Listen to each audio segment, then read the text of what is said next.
all the best sights in Vinewood, like where famous people shit. Get your tickets now. Hey, how you doing? Call me at the place tonight.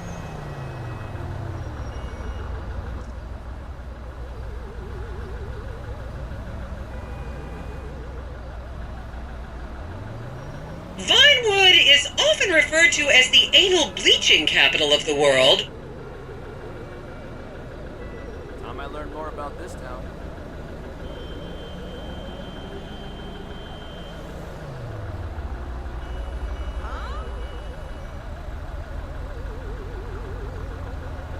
Man, I don't remember the last time I saw all these famous spots.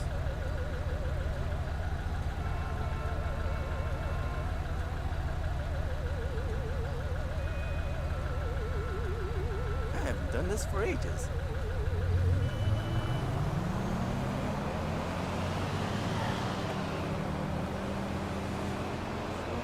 I should remind you this is a no-smoking bus. Unless, of course, it's medical marijuana, then you're all right. On your right, you'll see the world-famous Gentry Manor Hotel, a legendary party hangout for actors and rock stars and people trying to have sex with actors and rock stars. Built in 1921, it's been the scene of some classic Vinewood scandals over the years. One of my personal favorites was Al DiNapoli's overdose in 2002 after a chimpanzee blasted an 8-ball up his rear door with a water pistol. Ha! Fantastic! They say that on any given day there are at least 2 dead party girls in the trash cans round back. Isn't that great?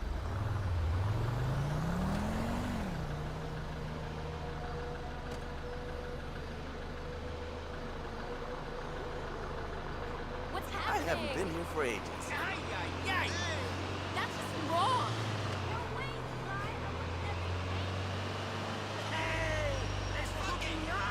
Tanta gente para ir al doctor. Okay, smartphones at the ready, celeb spotters. We are now approaching the legendary nightclub, the Dungeon Crawler. Opened in 1996, the club is famously owned by actor Bruce Spade, who has a custom-built elevated VIP table so that he looks the same height as everyone else. It remains one of Vinewood's hottest night spots for the rich and famous to do drugs and date rape impressionable fans. Play your cards right, and that could be you! The Dungeon Crawler was in the news again recently when comedian Morgan Chester allegedly ran over a doorman in his SUV for not laughing at one of his jokes.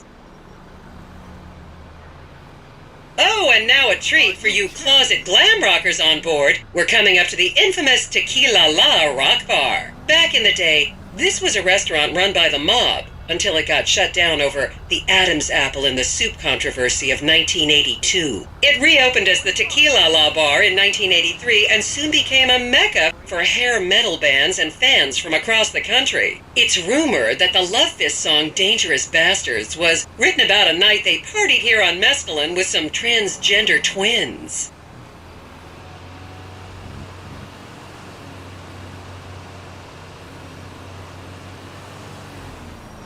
Now, this house up ahead is one of the many private residence of action movie director Mark Fostenberg. Fostenberg still maintains he was out of town when a 15-year-old Mexican girl was found dead in his pizza oven in 2007. The case was settled out of court and all charges were dropped. The girl's family now live on the next street. So this is the house of television exercise guru The Craze. You might have seen him degrading himself recently on Rehab Island. Do any of you remember the 80s? Huh, strange times. People didn't go to the gym back then. They did jumping jacks in front of the TV and leg warmers and headbands. The Craze swapped his gold lame leotard for a crack pipe in the 90s, but is reportedly now clean and in the best shape of his life. That's Vinewood's code for he's trying to make a comeback.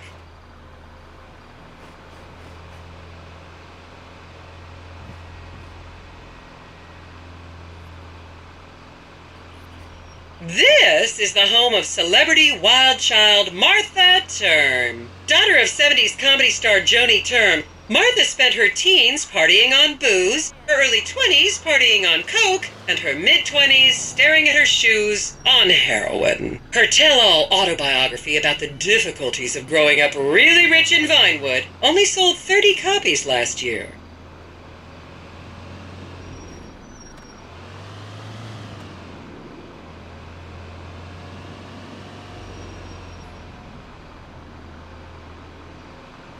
Wonder how much that's worth.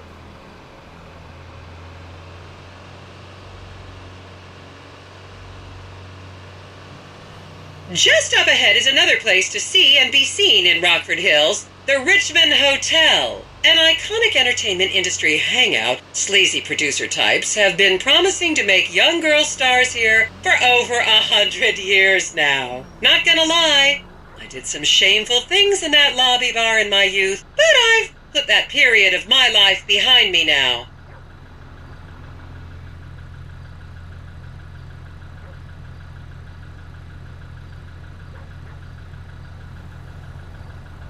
I was a member of the jury in the 1991 movie Last Will and Testament.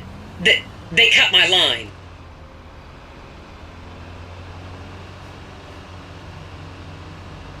I feel like I've been living in the dark, not knowing a lot of things about the city.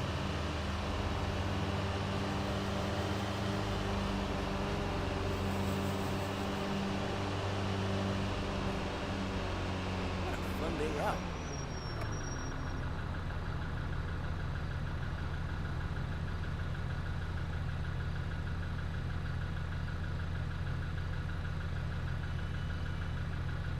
Isn't this great?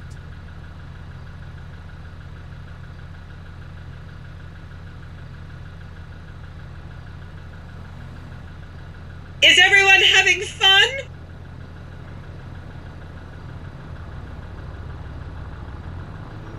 Rich and unhappy. No entiendo. ¿Qué está pasando? I really don't need this. Here you can see the landmark Weasel Theater, which was opened here in Morningwood in 1930. Some of the biggest movies in history have premiered at this theater, including Blue Blood, Shoulder of Orion, and The Many Wives of Alfredo Smith. You might remember the controversial premiere of the gladiator comedy Lions and Donkeys in 1984, when star Chip Hampton walked up the red carpet with two slaves in chains. Where are we hanging out? Hey, bro, so good to see you. You!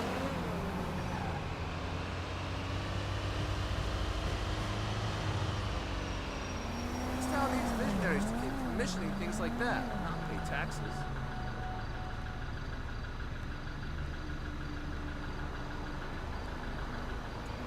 That sounds horrible. Who thought that thing was a good idea?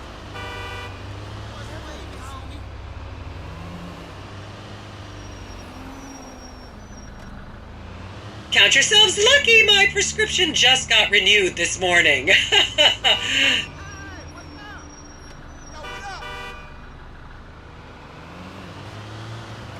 Wow, look at that. What's wrong with you? Don't like girls? And now to our left, ladies and gentlemen, is the famous Richards Majestic Studios. The product placement for classics like Nelson and Naples and Rum Runner, and the not-so-classics like Vinewood Zombie and Shoulder of Orion 2 was shoehorned into the final edits right behind those very gates. Everyone has a favorite Solomon Richards movie. An American Divorce really helped me through a difficult time when I was bankrupting my first husband. Oh, come on, don't people in the Midwest watch movies? You must have seen Defender of the Faith. No? Wow, tough crowd.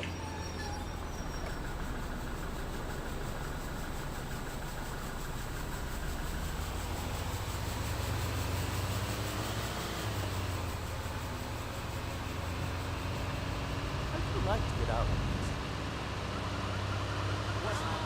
Hurry, come in.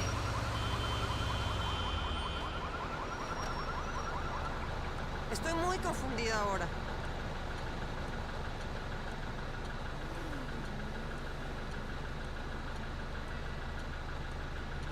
Just up ahead on the right is where Delancey Medua's septum fell out after a ketamine party.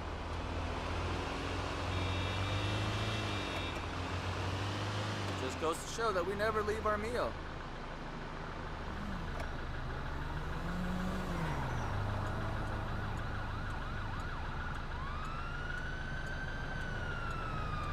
Man, I always thought this city was kind of a dump.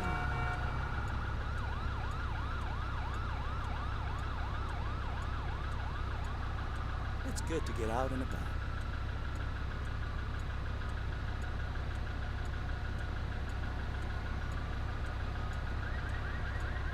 Remember, these people are rich and beautiful, and that makes them better than us.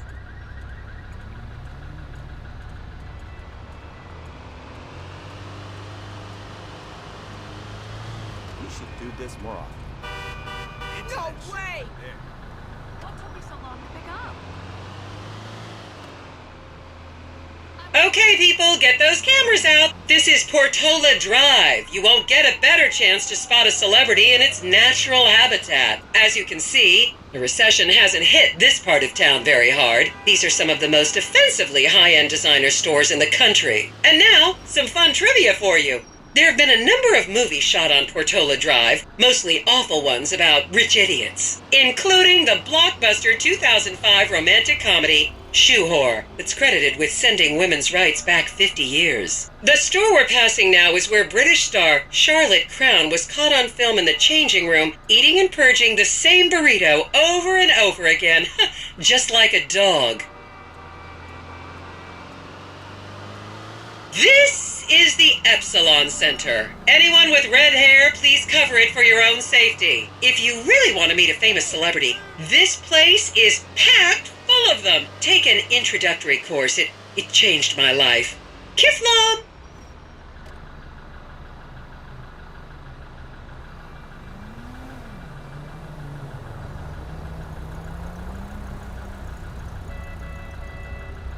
¿Pero dónde está el doctor?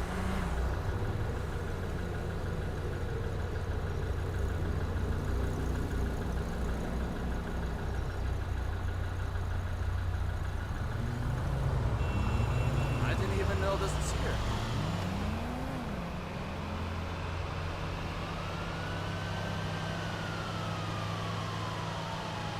Keep those cameras out and fingers on the trigger. Celebs are skinny and fast.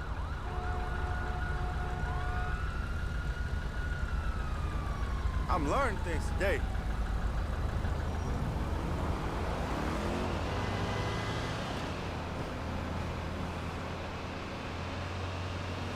Isn't this great?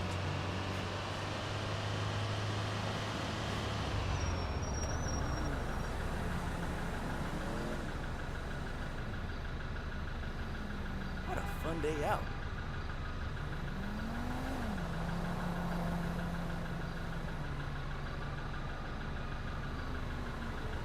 To the left, you'll see a spot where a pizza boy claims that Play PG Jackson asked him to remove his shorts.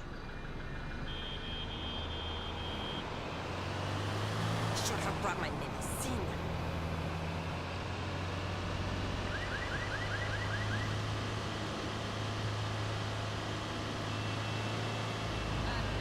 I hate it here. I bet nobody where I grew up knows any of this stuff.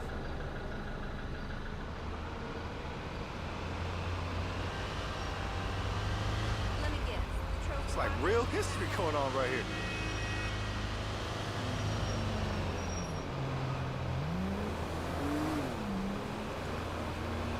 You'll recognize this stretch of road from those videos of Jill von Krastenberg with the Romanian shot put team.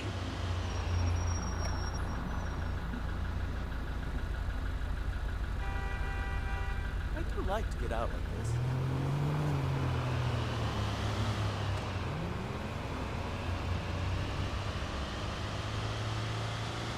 It's good to get out and about.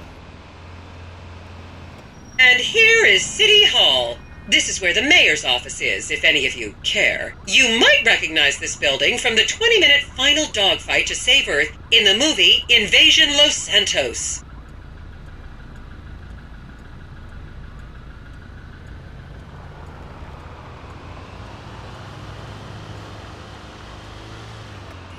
I'm so tired right now.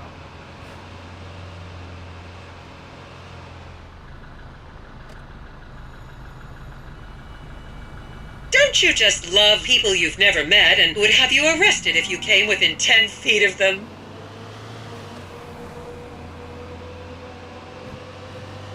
Visionaries like me, things like that happen.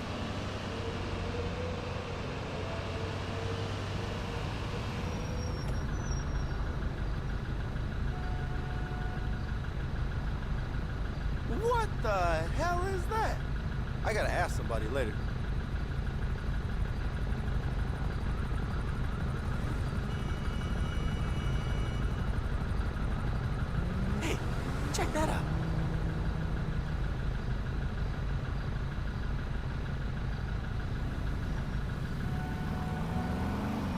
Please refrain from taking photos of ethnic minorities. They could be gang members. My other account.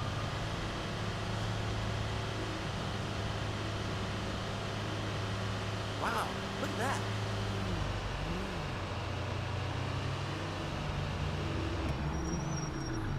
Hey, you said you'd be here by now, honey. Esto me deja muy cansada. You knew traffic was gonna be bad. Why didn't you plan ahead of time?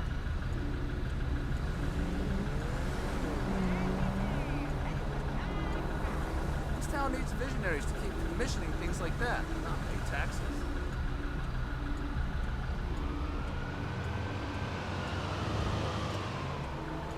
The next corner is where actor Scott Stevens famously prolapsed after a failed party trick.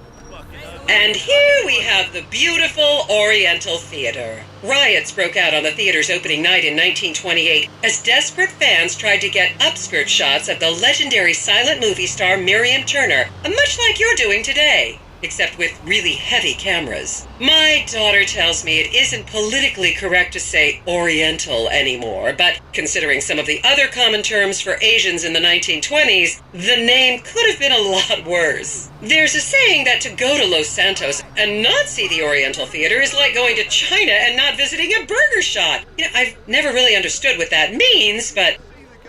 And here we are, back on the Strip. As they say in Vinewood, that's a wrap, folks. I hope I managed to take your minds off the economic downturn for just a little while. I'd like to remind any Europeans that 1% is an insult, not a tip. Enjoy the rest of your vacation.